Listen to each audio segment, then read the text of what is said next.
अच्छा, ऐसा धोखा हमारे साथ किया, भोगोगे तुम। ये जो निकलता है ना भोगोगे, ये अकाट्य होता है। क्योंकि किसी का भी हृदय, मान लो किसी भी जीव जंतु को आप कष्ट दें और उसका हृदय आह भर जाए, तो वो आह वज्र की लेख है, तुम्हें भोगना पड़ेगा। वो आह किसी की ना लेना जिंदगी। कोई ऐसा कोई आह भर करके कह दिया तुम समर्थ हो, हम तो कुछ कर नहीं सकते, और अंदर से दुखी, फिर तुम्हारी सामर्थ्य काम नहीं करेगी, मिट्टी में मिला देगी। ऐसा नहीं कि आप जो कर रहे हैं कोई देख नहीं रहा, कोई हिसाब किताब नहीं, जो कर रहे हैं अवश्य में भोक्तव्यम। बहुत सावधान।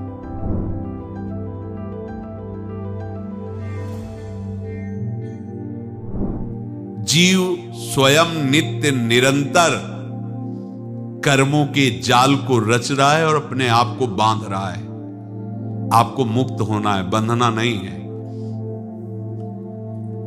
जीव का जन्म कर्मों के अनुबंध से होता है, कर्मों के बंधन से होता है, और उसको अपना ऋण चुकाना होता है।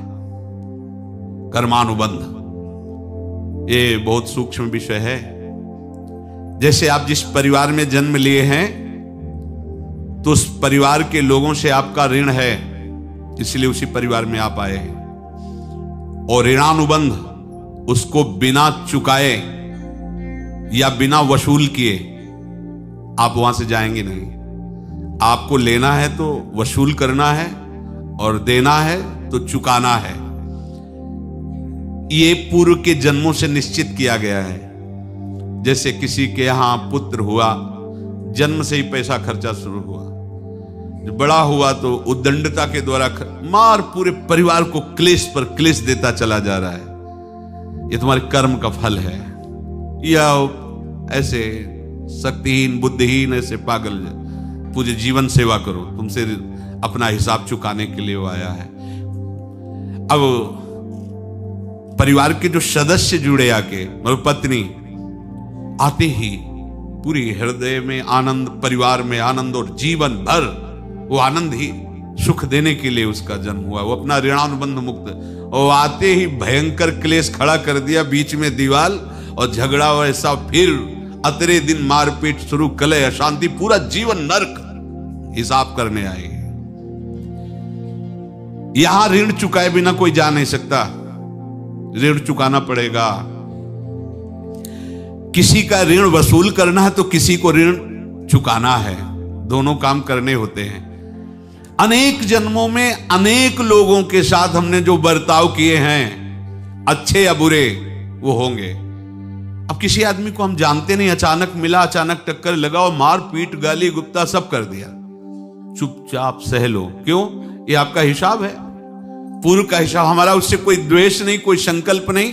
अचानक घटना घटी और हमसे द्वेष करने लगा, हमें पीटने लगा, हमें गालियां दे, ये हिसाब है, चुपचाप सह जाओ। अपने घर का भाई ही भारी दुश्मन बन गया और क्लेश हिसाब है। एक प्रभुदत्त ब्रह्मचारी जी की वाणी में पढ़ा था, एक महात्मा जी भ्रमण करते थे, तो उस समय असरफियां चलती थी, मोहरे असरफियां, तो उनको भेंट में देते लोग। तो या तो ठाकुर सेवा में लगे तत्काल, या संत सेवा में तत्काल लगे, उसका संग्रह करके डोलना ये ठीक नहीं है। बैरागी के लिए सिद्धांत में ये ठीक नहीं है।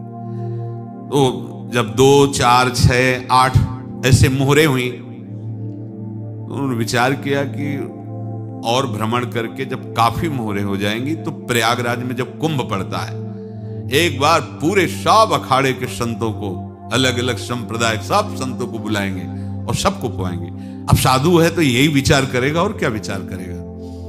तो उन्होंने एक ऐसे डंडा बनवाया, बेंत, जो ऊपर से चूड़ीदार और भीतर पोला, और मोहरे उसमें डालते गए। और भ्रमण, जहां जहां श्रद्धालु भगत सबके यहां जाना और इच्छा रखना कि एक मोहर तो दे दे दक्षिणा में। कामना कोई भी हो वो बांधती ही है, ध्यान रखना। इसीलिए प्रभु जो चाहे वो करे, अपनी चाह नहीं रखनी चाहिए, अपनी चाह प्रभु की चाह में मिला देनी चाहिए। धीरे धीरे वो छड़ी भर गई।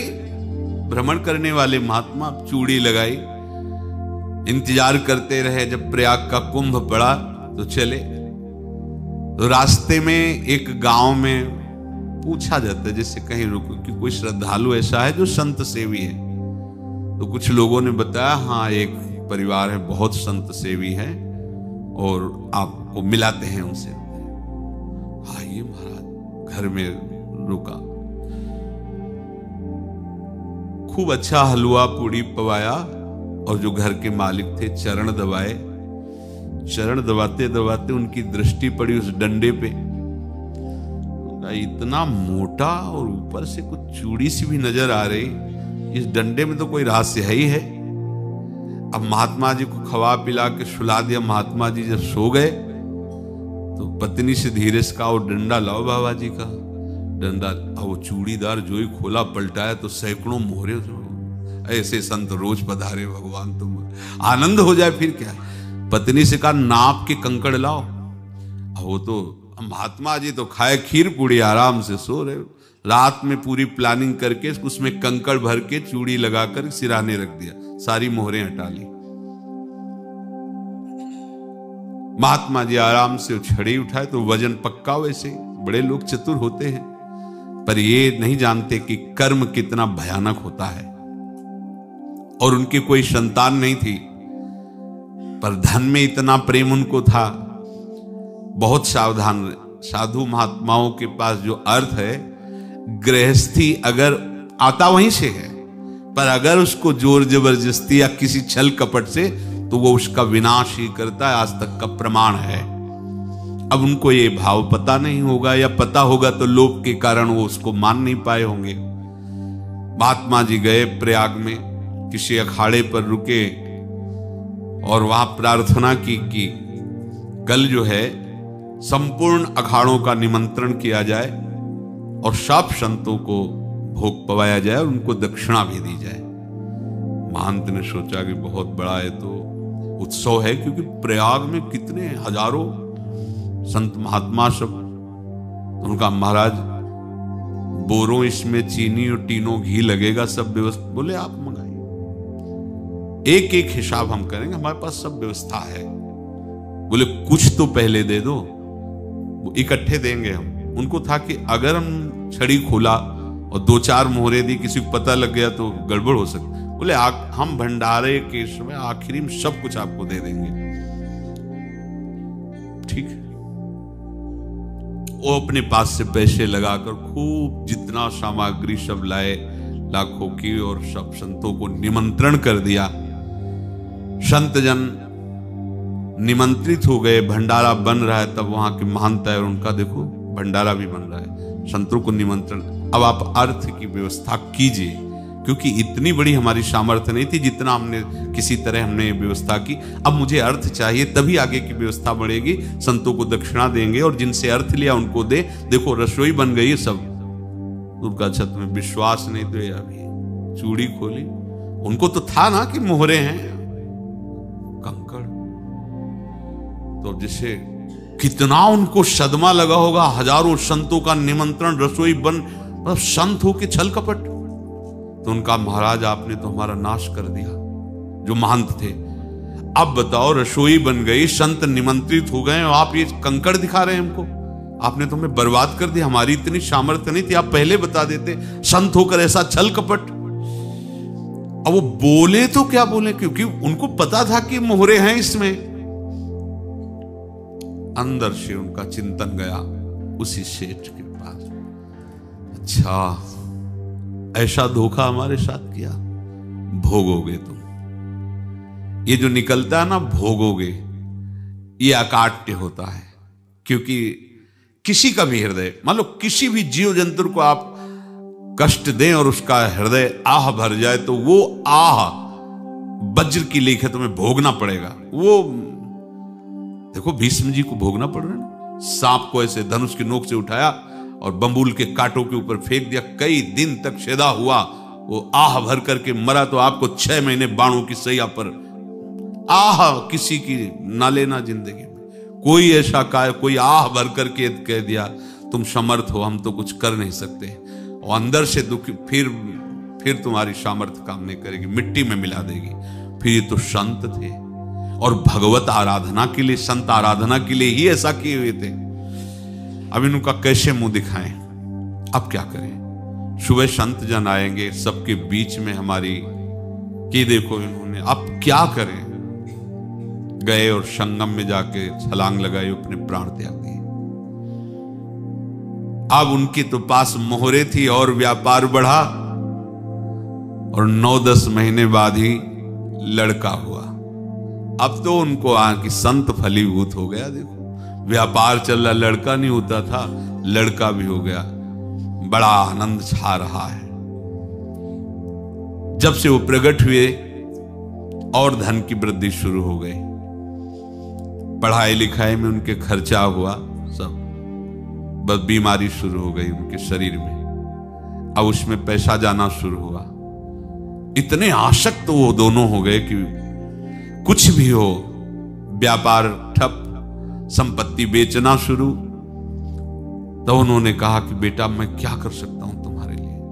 बोले हमारी अंतिम इच्छा है प्रयाग चलो, और जितने प्रयाग में संत महात्मा सबको एक बार भंडारा करवाओ, हमारी इच्छा अंतिम है, क्योंकि अंतिम यही इच्छा थी।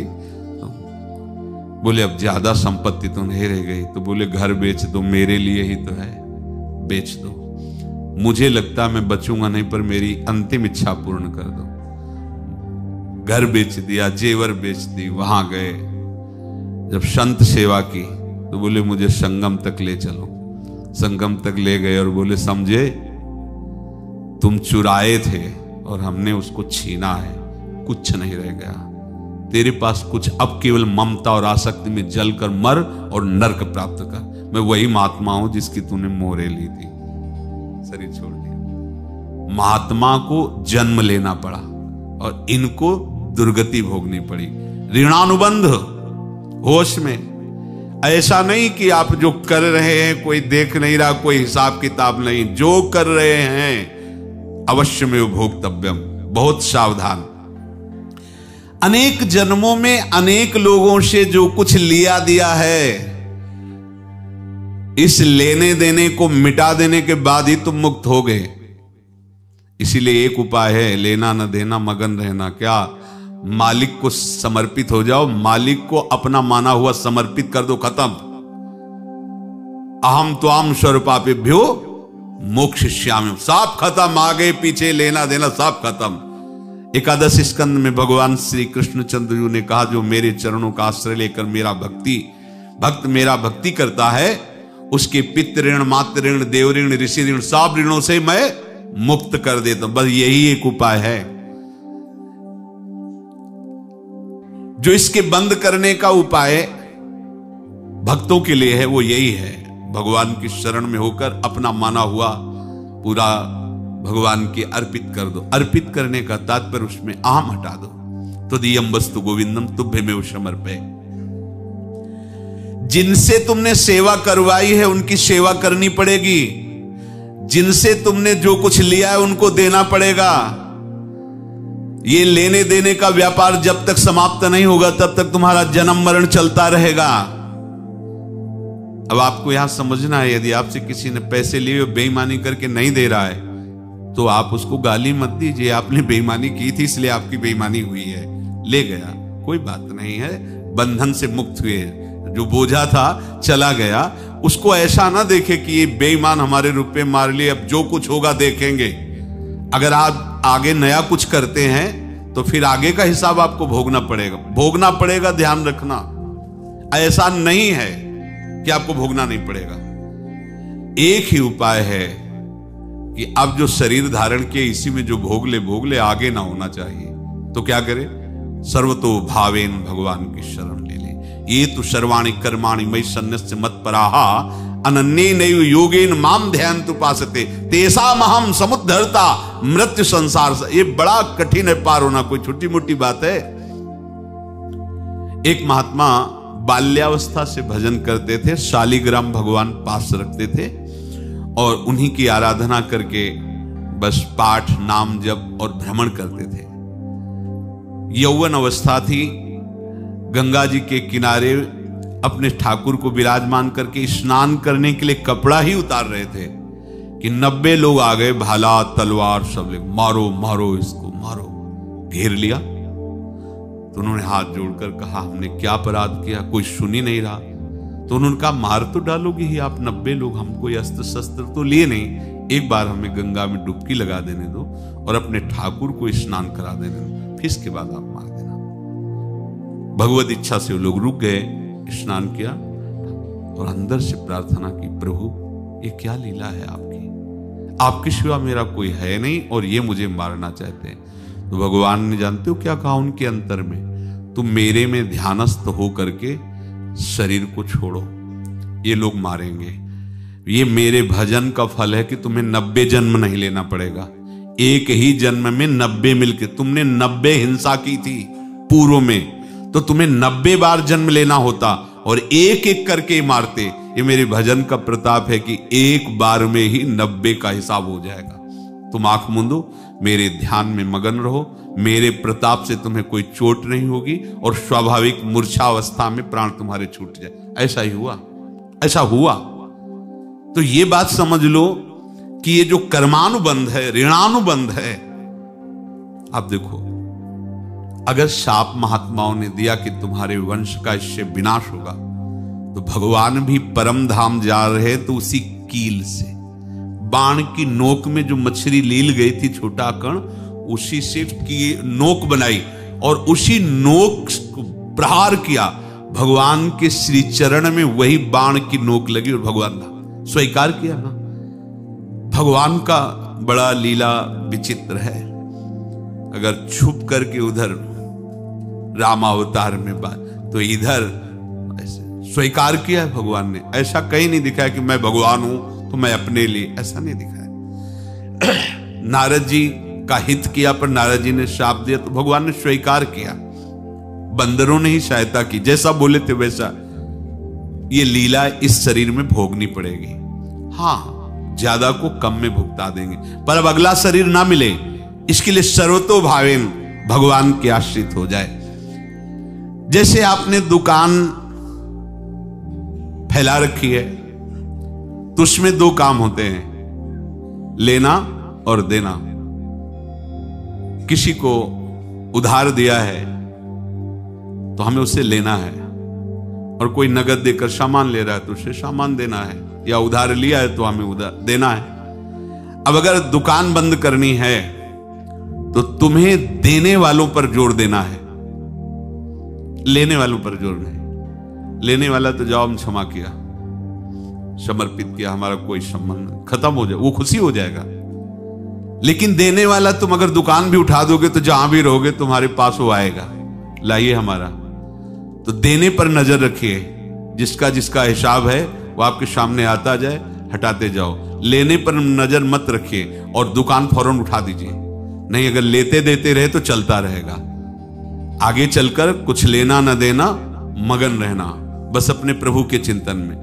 अब हम कैसे जाने कि किसको क्या देना है, हमें क्या पता? तो हम पूरा हिसाब जिनको पता है उनको दे देते हैं, समझ रहे हो? उनको पता है क्या लेना है क्या देना है, तो इनके पास पहुंच गए, सरकारी हिसाब से सब बराबर कर देंगे। हमको अपनी जिम्मेवारी इनकी चरणों में समर्पित कर देना है, तभी हम जीवन मुक्त होंगे। ये रहस्य की बात है। प्रभु कह रहे हैं, यस्य सर्वे समारंभाः काम संकल्प वर्जिताः ज्ञानाग्नि दग्ध कर्माणं तमाहु पंडितम बुधाः। जिसके संपूर्ण कर्मों के आरंभ संकल्प और कामना से रहित हैं, तथा जिसके संपूर्ण कर्म ज्ञान रूपी अग्नि से जल गए हैं, उसको ज्ञानी जन भी पंडित कहते हैं, बुद्धिमान कहते हैं।